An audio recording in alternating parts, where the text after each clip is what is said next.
Assalamualaikum warahmatullahi wabarakatuh. Perkenalkan, nama saya Adi Sumadi Anwar. Saya adalah dosen Prodi Ekonomi Pembangunan di Institut Ratia Indonesia. Pada kesempatan kali ini saya akan menyampaikan pernyataan diri dosen pada unjuk kerja Tridharma Perguruan Tinggi atau disingkat PDD UKT-PT bidang pengajaran. Saya akan memaparkan salah satu mata kuliah saya yang saya ampu, yaitu pengantar manajemen dengan menggunakan prinsip DIA atau Delivery, Interaction, and Assessment. Deskripsi singkat tentang mata kuliah pengantar manajemen yang saya ampu ini merupakan salah satu mata kuliah wajib bagi mahasiswa program studi ekonomi pembangunan dengan bobot 3 SKS. Dengan capaian pembelajaran pada mata kuliah ini yaitu: 1. Mahasiswa diharapkan mampu menjelaskan pengertian dan pengembangan manajemen. Yang kedua, mahasiswa diharapkan mampu menjelaskan konsep manajemen secara fungsional yang mencakup kegiatan perencanaan, pengorganisasian, pengimplementasian, pengawasan, dan pengendalian. Yang ketiga, mahasiswa diharapkan mampu menjelaskan pengambilan keputusan secara logis dan sistematis. Lalu, adapun bahan kajian yaitu materi pembelajaran pokok pembahasan yaitu ada 13. Yang pertama, sejarah perkembangan manajemen, konsep dasar manajemen, lingkungan dan budaya organisasi, pengambilan keputusan, tanggung jawab sosial dan etika manajemen, dasar-dasar perencanaan, dasar-dasar pengorganisasian, manajemen strategi perusahaan, wewenang dan delegasi, motivasi, kepemimpinan, komunikasi dan organisasi, serta yang terakhir atau yang ke-13 adalah pengendalian. Model pembelajaran yang saya gunakan yaitu model discovery learning. Dengan menggunakan model tersebut akan menumbuhkan sikap berpikir kritis mahasiswa dalam proses pembelajaran dan mahasiswa memiliki kemudahan dalam memenuhi dan mengingat materi. Adapun metode yang digunakan yaitu diskusi, ceramah, dan tanya jawab. Sistem penilaian dalam mata kuliah ini yaitu tugas dan kuis dengan bobot 20%, kehadiran 10%, keaktifan dan sikap mahasiswa 25%, ujian tengah semester 25%, ujian awal semester 20%, yang kemudian totalnya adalah 100%. Selanjutnya saya akan menayangkan video tayangan berikut mengenai materi dan konsep dasar manajemen. Assalamualaikum warahmatullahi wabarakatuh. Waalaikumsalam warahmatullahi wabarakatuh. Selamat siang anak-anakku sekalian. Apa kabar kalian semua? Ya, senang sekali kita bisa ketemu hari ini kembali di pertemuan ketiga untuk mata kuliah pengantar manajemen. Baik, sebelum kita mulai ada baiknya kita berdoa kepada Tuhan Yang Maha Esa. Semoga acara perkuliahan kita hari ini mendapatkan berkah dan pahala dari Allah Subhanahu wa taala. Doa dimulai.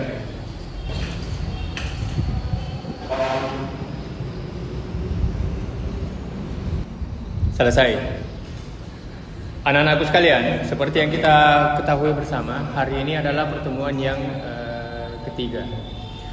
Minggu lalu kita sudah membahas salah satu hal yang penting yaitu teori evolusi ekonomi. Ada yang masih ingat apa itu teori evolusi? Siapa nama tanah? Ya, Hera, silakan.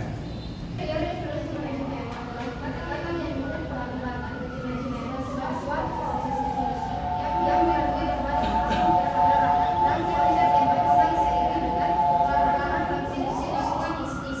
Iya, benar sekali. Apa yang disebutkan oleh teman kita Hera adalah apa yang dimaksud dengan teori evolusi.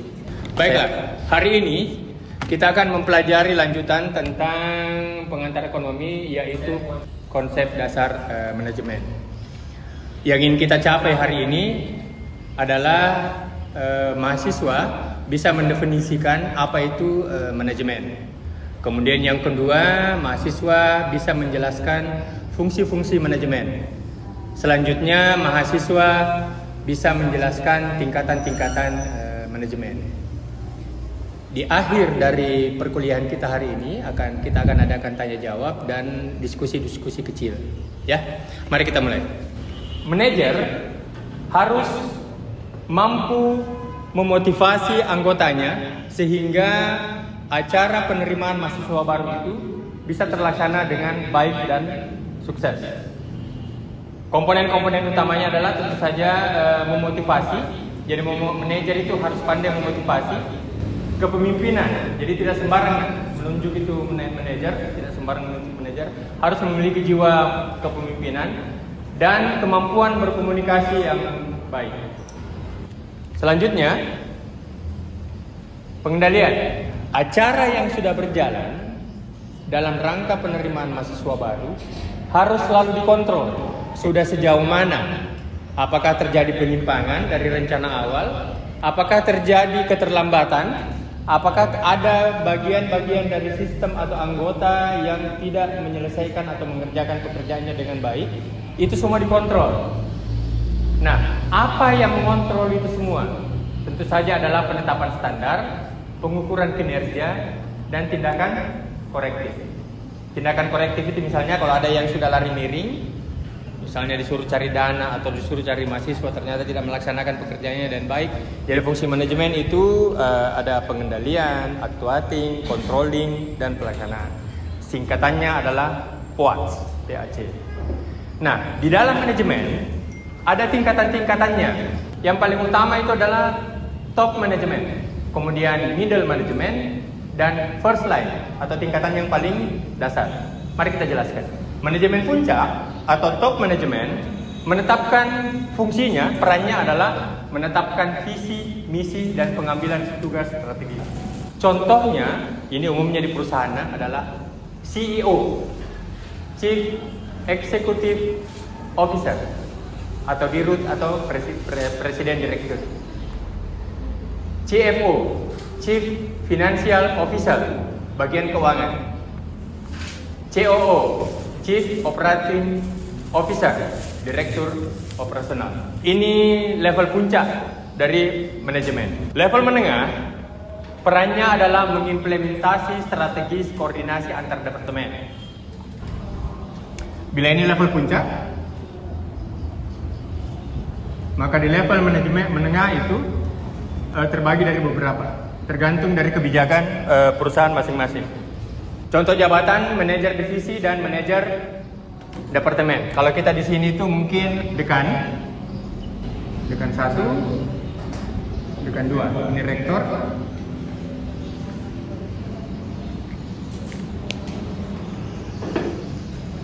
Nah, level yang paling bawah adalah level supervisi langsung terhadap karyawan. Contohnya mandor dan supervisor.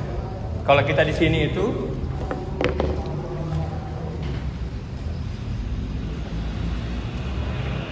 kalau prodi mungkin belum, tapi kita di sini ini prodi. Nah, kalau level yang paling bawah itu mungkin biro. Nah, tugasnya adalah mengeksekusi operasional sehari-hari.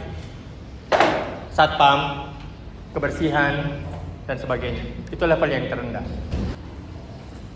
Pimpinan, manajer harus memiliki keterampilan manajerial yang wajib dimiliki oleh tiap lini kepemimpinan.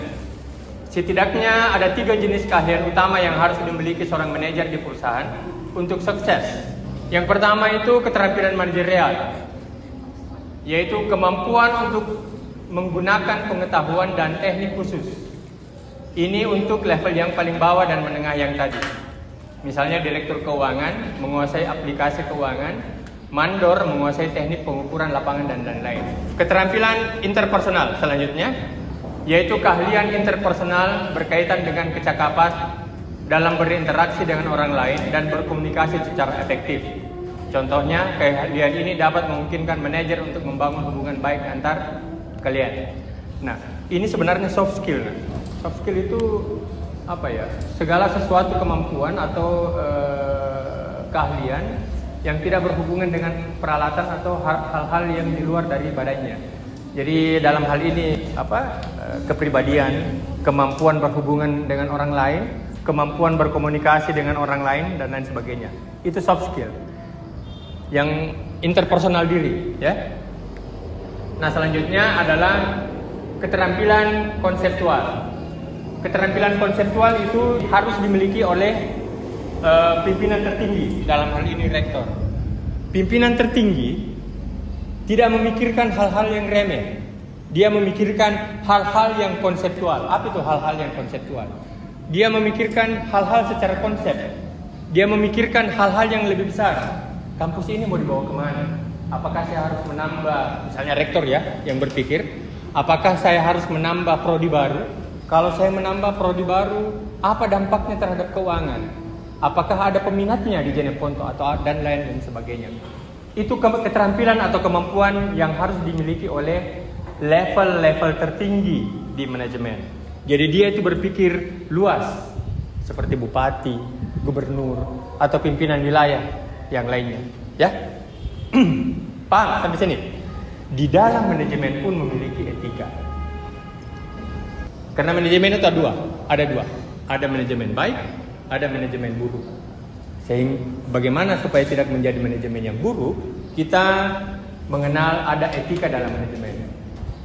Dalam kehidupan sehari-hari, etika manajemen berarti tidak bertindak benar dan adil, tentu saja, dan etis. Dalam posisi manajemen atau kepemimpinan, serta memastikan bahwa nilai-nilai etika mempengaruhi budaya tim atau organisasi. Pimpinan harus memahami posisinya. Level menengah harus memahami posisinya, saling mengayomi ke bawah, saling mengingatkan ke atas. Itulah yang dimaksud dengan etika di dalam manajemen. Etika sangat penting karena akan menunjukkan integritas dan kepercayaan, itu yang pertama, dan akan menunjukkan tanggung jawab sosial. Apa bagian dari aspek etika? Tentu saja keadilan. Pimpinan yang tidak adil akan menghadirkan bawahan yang akan repot atau ribut di bawah. Bahwa pimpinanku begini, pimpinan saya seperti ini. Itu etika. Jadi pimpinan harus memiliki etika dengan memiliki keadilan. Tentu saja memiliki transparansi, tentu saja memiliki tanggung jawab. Baiklah, kita sebelum masuk di studi kasus, saya harap ada feedback dari kalian semua. Ada pertanyaan dari kita tadi? Ada pertanyaan? Ya, kamu. Siapa namanya, Nak? Ya? Ya, coba berdiri.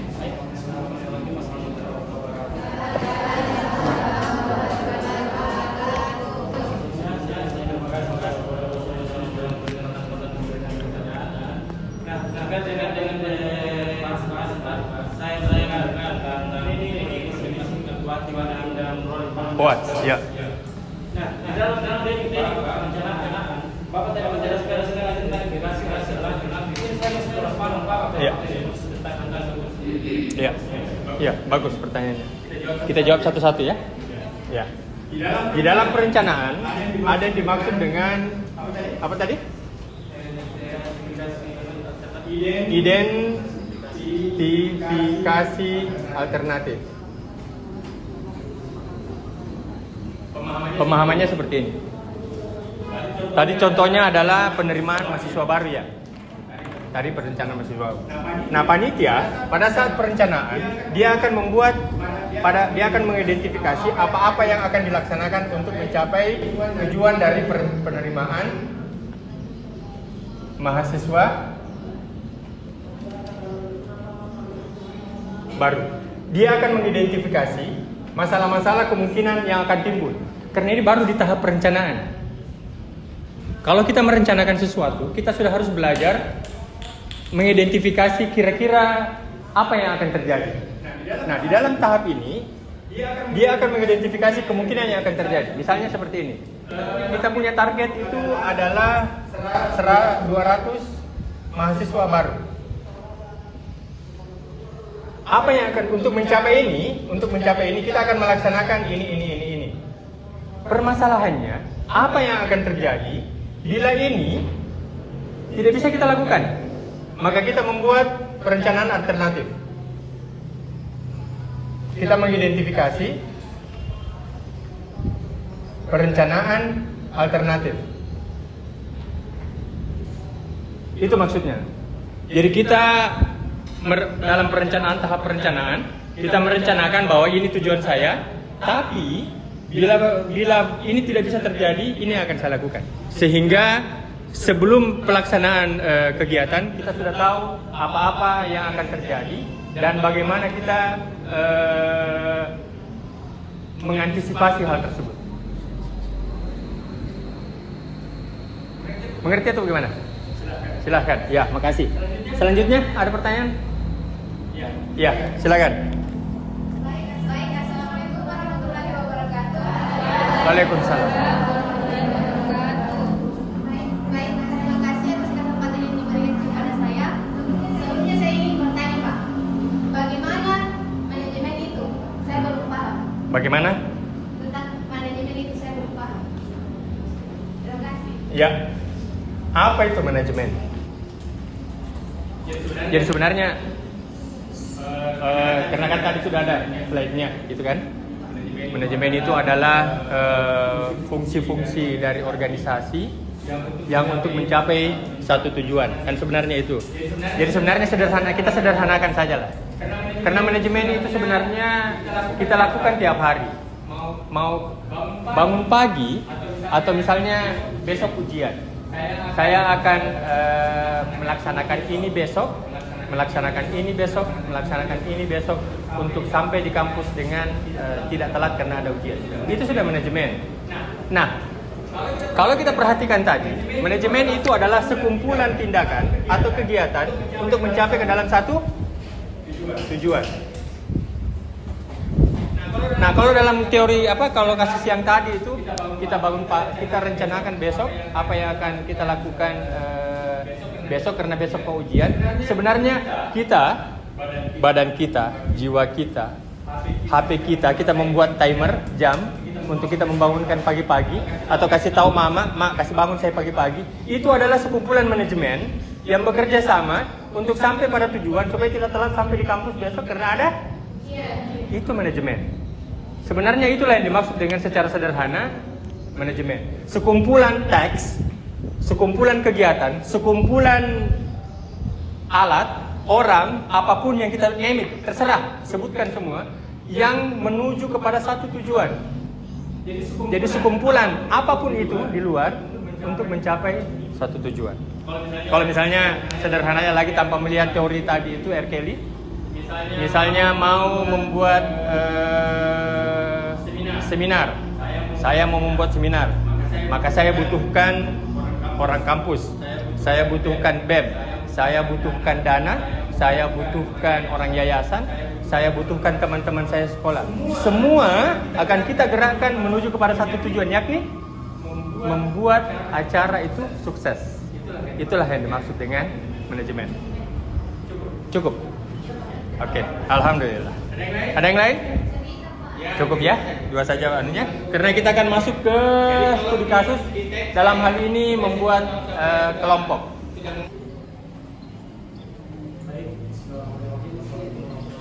Waalaikumsalam warahmatullahi wabarakatuh. Sebelumnya saya ingin berterima kasih kepada dosen ini yang telah memberikan kesempatan bagi kelompok kami melakukan presentasi. Dan saya juga ingin berterima kasih kepada teman-teman yang telah berpartisipasi dan sangat antusias mengikuti presentasi. Pertama dan pertama mari kita menjadikan perjalanan tersebut ke seluruh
tentang seputaran manajemen. Nah, pemateri mengatakan tadi akan menjelaskan fungsi manajemen itu ada 4, yaitu pengorganisasian, pelaksanaan, perencanaan, dan pengendalian. Nah, pertanyaan saya, apa yang terjadi bagi perusahaan jika fungsi manajemen keempatnya itu salah satunya tidak ada? Baik, terima kasih atas kesempatan yang diberikan. Saya akan menjawab pertanyaan dari kelompok 1, yaitu apa yang terjadi bagi perusahaan apabila salah satu fungsinya tidak berjalan. Apabila salah satu fungsinya tidak berjalan, akan terjadi efek domino atau berkelanjutan. Gimana? Tidak berkelanjutan?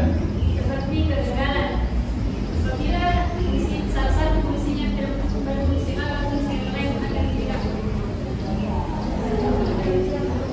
Dia berjalan sesuai dengan rencananya, ya? Ya. Karena Itu tadi sekilas jawaban dari kami. Apakah jawaban tersebut diterima? Jadi kesimpulannya yaitu adanya efek domino atau berkelanjutan yang kami lagi perusahaan begitu. Nah, yang seperti itu. izin Pak, saya ingin menjelaskan di bahwa yang dimaksud efek domino dari teman kita itu adalah efek domino itu seperti domi yang disusun. Ada yang pernah lihat itu? Yang awalnya dijatuhkan maka dia akan jatuh sampai ke. Nah, efek domino itu ada 2, efek kegagalan atau efek kesuksesan. Nah, dalam konteks pertanyaannya, apabila salah satu fungsi manajemen tidak berjalan dengan baik, maka terjadi efek domino kegagalan. Apabila fungsi P-nya tidak jalan, atau misalnya perencanaan, apabila ada acara perencanaan sendiri tidak matang, maka O-nya, A-nya, dan C-nya yang sama-sama kita ketahui tentu saja tidak akan maksimal, atau yang paling buruk akan gagal. Mungkin itu jawaban penjelasannya. Terima kasih. Nah, sepertinya pertanyaan teman-teman sudah kami jawab dengan sepenuhnya. Dan sekarang kita beralih ke sisi yang lain dari Nah, di sini saya ingin berterima kasih lagi kembali kepada teman-teman yang telah aktif mengikuti diskusi pada kali ini. Dan bila terdapat kekurangan pada presentasi kali ini atau ada tindak berlaku yang kurang berjalan, kami memohon maaf. Dan bila terdapat pemahaman dan wawasan kita pada presentasi kali ini, percaya itu adalah hasil dari kerja keras kalian sendiri dan berkat dukungan Allah Subhanahu wa Ta'ala. Dan saya akhiri dengan ucapan wabillahi taufiq wal hidayah. Wassalamualaikum warahmatullahi wabarakatuh. Waalaikumsalam warahmatullahi wabarakatuh. Ya, anak-anakku sekalian,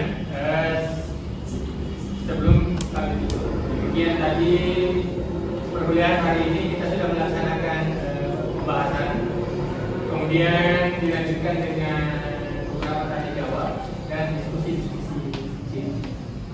Nah, sebelum kita tutup, apakah ada di antara kalian yang bisa kira-kira menyimpulkan makna penting dari manajemen, fungsi manajemen? Ada? Siapa? Oke, silakan. Siapa namanya? Perkenalkan nama saya Marwan, Pak. Ya, Marwan. Nah, terkait dengan diskusi tadi Pak, kesimpulan yang bisa saya dapatkan, ternyata pendidikan manajemen ini sangat penting Pak. Nah, bahkan yang dijelaskan tadi tentang organisasian, perencanaan, controlling dan accounting itu, jika salah satunya ini tidak ada, maka kita tidak akan bisa mendapatkan menuju ke suatu tujuan Pak. Ketika keempat ini salah satunya tidak ada Pak, itu yang bisa saya tangkap Pak. Ya, bagus sekali. Jadi sederhananya, manajemen itu adalah masalah pengendalian diri yang sederhananya. Bagaimana kita mengendalikan atau memanage atau mengatur diri kita? Karena kita adalah secara pribadi organisasi kecil yang paling sederhana. Kita kuliah ini ada tujuannya. Nah, sudah jelas tadi tujuan dari manajemen itu kan memiliki tujuan. Sedangkan manajemen itu sendiri adalah bagaimana kita mencapai tujuan. Nah, kita kuliah, hidup atau apa dan sebagainya adalah dalam rangka menjalankan atau melaksanakan tujuan hidup kita masing-masing. Baiklah, anak-anak sekalian, sebelum saya tutup, saya akan ingatkan bahwa di hari yang sama, minggu depan, kita akan bertemu kembali di pertemuan yang keempat. Insya Allah Minggu depan RPS-nya kan sudah dibagi semua. Kita sekalian bisa cek. Minggu depan kita akan membahas tentang lingkungan dan organisasi bisnis. Kita akan lebih mendetail karena kita sudah membahas tentang dasarnya minggu ini. Minggu depan kita akan membahas bagaimana organisasi itu atau manajemen itu dilaksanakan di lingkungan organisasi bisnis, kemudian lingkungan internasional dan kegiatan bisnis serta elemen budaya. Nah sekarang sebelum saya tutup, ada baiknya saya berikan tugas kecil. Tolong dicatat. Punya Instagram kan masing-masing? Nah, jadi ini tidak bisa. Jadi tolong posting di Instagram kalian masing-masing pemahaman kalian. Jadi selfie sendiri, rekam sendiri ya. Pemahaman kalian tentang manajemen. Pemahaman kalian secara pribadi. Apa yang kalian dapatkan hari ini, pemahaman kalian tentang manajemen. Tidak usah diposting di dalam. Mungkin apa yang sederhana yang 1 jam 1 hari itu. Cerita Pak. Ya cerita saja supaya tidak mengganggu timeline kalian.